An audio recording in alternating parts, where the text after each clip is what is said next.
الحمد لله رب العالمين والصلاة والسلام على رسوله وحبيبه محمد صلى الله عليه وسلم وعلى أصحابه وأزواجه داعين إلى صراط مستقيم.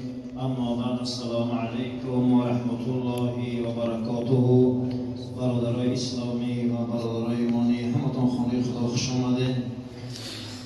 بگذار وقت مانم که اندک امانده باشه، انشاءالله یک سخن خوب در 1 دقیقه هم لازمه. یک سخن خوب میتونه که در 1 ثانیه یا در 1 دقیقه زندگی ما را عوض کنه. اصلا سلسله صحبتامون درباره فقه خانواده بود و بعدا ما تصمیم گرفتیم که درباره مرگ صحبت کنیم.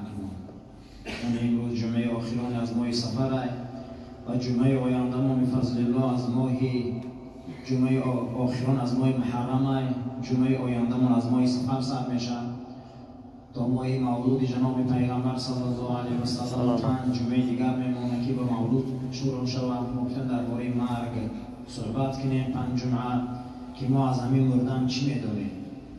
و امروز صحبت ما درباره ما نمونه زندگی را از کی گیریم. 1 کلمه باشه 2 کلمه باشه صحبت میکنیم که همین میگن کلتور یا فرهنگ، که ما همین زندگی را از کی گیریم و به کی پیرو باشیم. قرآن اصلا آیا پیروی اجازت میده یا نه؟ البته قرآن خودش میگه نستعیذ بالله لقد کان فی رسول الله اسوة حسنه. شما نمونه زندگی را از رسول من محمد گیرید. شما نمونه زندگی را ای رسول من گیره. میگه خدا بچه ها که دست در کفی دست پدرش باشه دلش پره. دلی ما همون وقت پره که دست ما در دست پیغمبر باشه.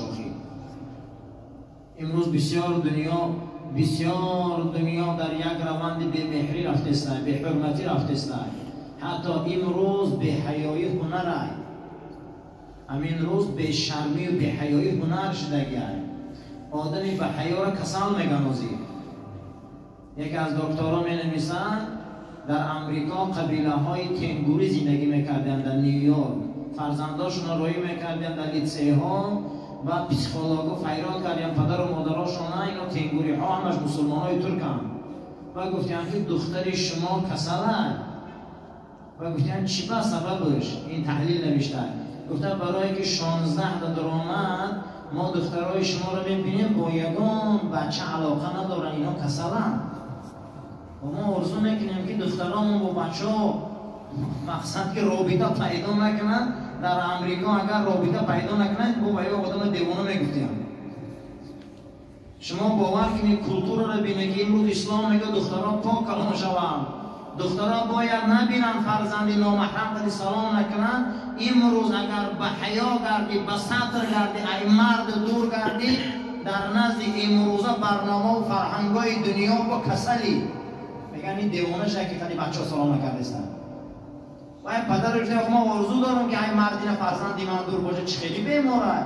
گفته من نگاه میکنم هیچ به همین بچه های همسنگاش رابطه ندارن فرزندای شما. میدراین درساشون خوب جواب میتین. گفته یو پرگول ندارن، لیکن گفته هیچ همین بچه ها خیلی کتر میان نمیشنم میبراین میروان. امروز به حیای هنر شده گرد. همین به حیا گرد و میگه این هنرمنده. اگر به حیا گردی میگن این دیوانه. همین دکتر در رساله‌اش نوشته میره. برای همین ما یکی میگیریم. آیا تقلید درست است؟ تقلید چیه؟ پیش کارشناس رفتن. خدا میگه فاسألوا اهل ذکر این کنتم لا تعلمون. ای مردم میگه از عالمان پرسید هر چیزی که شما نمیدونید. شما پرسید میگه که دین از کی میگیری. شما پرسید. شما این لباس پوشیتون از عالمان پرسید. موی سرپسگیریتون از عالمان پرسید. زندگیتون از عالمان پرسید. قرآن میگه وذکر فی کتاب ابراهیم. ای مردکا شما زندگی ابراهیم رو برق زنید. شما بینه که در 10,000 ساله پیش مرد با نام ابراهیم زندگی کرد. بوتا را شکست. علاو دارد. بعد از اون برآمد جامعه خدایی اعلام کرد و یکتا پرستی را در زمین جاری کرد. زنا را میگه خدا وذکر فی کتاب مریم. ای زنها شما میگه خاراکتریستیک مریم خونه، شما مریم بینه خاراکتریستیکش. مریم چه خیلی زن بود. ای مردا شما ابراهیم بینه. ای مسلمان زندگی را رسول من یاد گیره. حضرت عمر رضی الله تعالی عنه پیش ابوبکر صدیق میآمد میگفت قسم به نام خدا بعد رسول الله در این زمین یگان مرد نیست مثل ابوبکر که در تو تقلید بکنم. ما پیشوا داریم آخی، ما راهبرای دین داریم. نخواه که مسلمان سرپسکنی بچه از مسلمان بین، لباس پوشیاشون بین، خیشتگ نداره دیگه بروکاشون.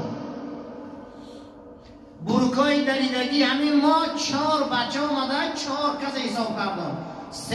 2 نفر همین تاجیک خود مانه، 2 نفر همین غیر تاجیک هست.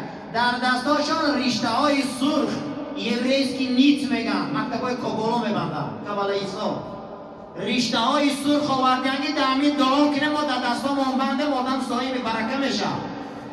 ای ایدین نبروی همون ریشته های یهودی ها که بندک داره پیشم اکسترا سنسور یهودی میرن دعا بخونن در دستار سرخ میبندن، یعنی که همون نیته که کابل ایسا میبندن. امرو در دست فرزندای مسلمان توجیه کرد. کدام فرهنگ رفته سمو؟ اقلا تومار باشه، اقلا نگون آیه قرآن و حدیث معصوری پیغمبر باشه. همون یهودی ها را ریشته شا امرو در دست فرزندای مسلمان توجیه کرد. بگم چون میگین 4 نفر شد، نگه که این هم دعا خانه من ده همین ده برکت میشه. میگه سرداری کاری من بود. ما دین از کی گرفتیم؟ ما دین از کیا گرفتستیم؟ بزرگار و مادراش کی میشناسن؟ مادرای بزرگار همشون چیله نشین بودن.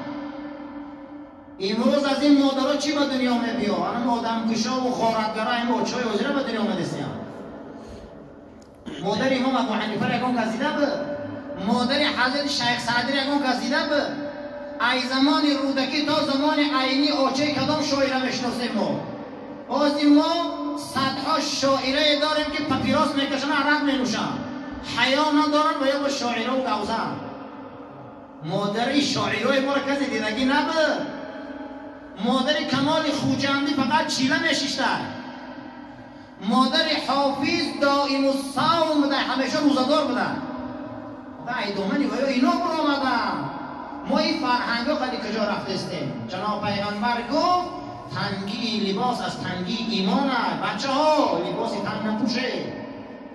این لباس های بپوشه دنباتان میتاوه، میاناتان میتاوه، نمازا فاسد میشه. این لباس های دریدگی میپوشه، این حرام پوشیدنش. این مایکه های تنگ میپوشه، اینا مکروه تحریمی های. سطر هم زن و فرزه هم مرده.